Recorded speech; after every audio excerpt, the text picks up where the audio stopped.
कुर्डवाडी नगरपालिकेच्या विरुद्ध भाजपा पदाधिकाऱ्यांचं उपोषण. कुर्डवाडी नगर परिषदेसमोर विविध मागण्यांसाठी प्रभाग क्रमांक 4 मधील महिलांनी उपोषण आंदोलन भाजपचे कुर्डवाडी मंडळ उपाध्यक्ष लक्ष्मण पवार यांच्या नेतृत्वाखाली केलं. नगर परिषद कार्यालयासमोर केलेल्या या आंदोलनात महिलांची उपस्थिती लक्षणीय होती. कुर्डवाडी शहर परिसरातील प्रभाग क्रमांक 4 हा लेंगरे वस्ती, गवळी वस्ती व चौधरी वस्ती हा वस्त्यावरील मोठ्या संख्येनं राहणाऱ्या लोकांचा वार्ड आहे.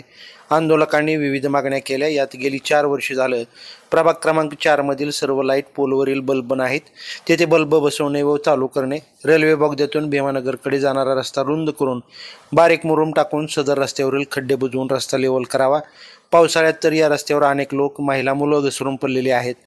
रेल्वे लाईन नाला ते लेंगरे वस्तीकडे जाणारा रस्ता पावसामुळे खराब झाला आहे, तरी सदर रस्ता दुरुस्त करावा. गवळी वस्ती येथील रस्ता पावसामुळे वाहून गेला आहे, तरी तेथे डांबर खडी टाकून रस्ता दुरुस्त करावा. भगवा चौक ते रेल्वे नाल्याकडे जाणारा रस्ता दुरुस्त करण्यात यावं. या लोकसमस्या सोडवण्यात याव्यात, यासाठी हे उपोषण करण्यात आलं. फसवे आणि धोकेबाज प्रशासन. कुर्डवाडी नगरपालिकेच्या विरोधात अनेक आंदोलनं झाली. मुख्याधिकारी तसेच इतर अधिकारी उपोषण आंदोलन करणाऱ्यांना खोटे आश्वासन देऊन आंदोलन समाप्त करायला लावतात, परंतु कामे काही करत नाहीत.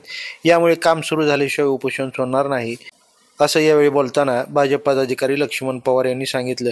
उपोषणाच्या दुसऱ्या दिवशी आश्वासन दिल्यानं उपोषण स्थगित करण्यात आलं आहे. लाईव्ह महाराष्ट्र झोन न्यूजसाठी विशेष प्रतिनिधी विनायक पाटील. ताजे अपडेट जाणून घेण्यासाठी लाईव्ह महाराष्ट्र झोन न्यूजच्या यूट्यूब चॅनलला सबस्क्राईब करा, तसेच बेल आयकॉनवरती क्लिक करा.